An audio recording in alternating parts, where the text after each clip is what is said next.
Pastoral tiang tanga cross runtak su ading tuar na le mual potar lan na su kay katan su cross su ngay lut om berani visual tan ni tra berati si tu cross tu poming ta vuan sela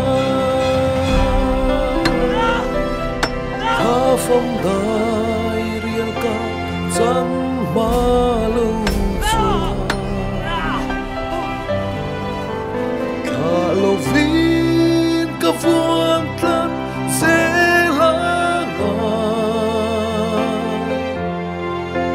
lalu kum lua kala chanang o tu cross hovel mi musit le endong chu kay kalung lai kuai tu ania chung pathian beram no van ro pui kal san kalvari tlanga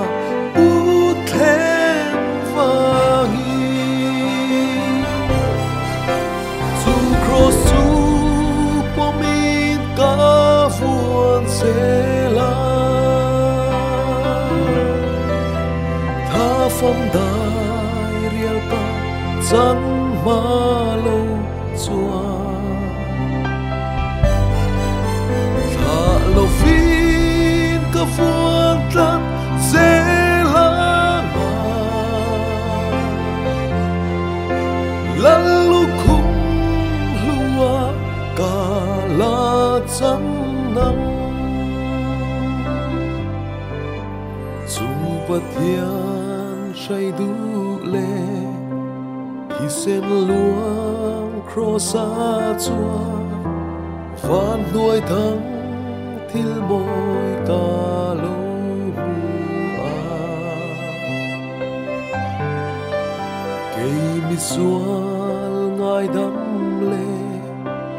min ti thiang hlim turi kalal pa isua tuari na thi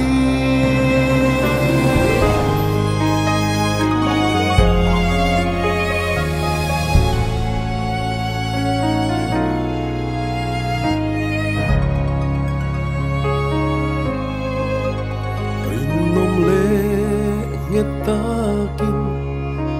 su crosu vanila she om na le mual po don lovin na kina vanin na min la shuai komanga sa tuanin ro pui na kam chang na tu cross tu pomit ka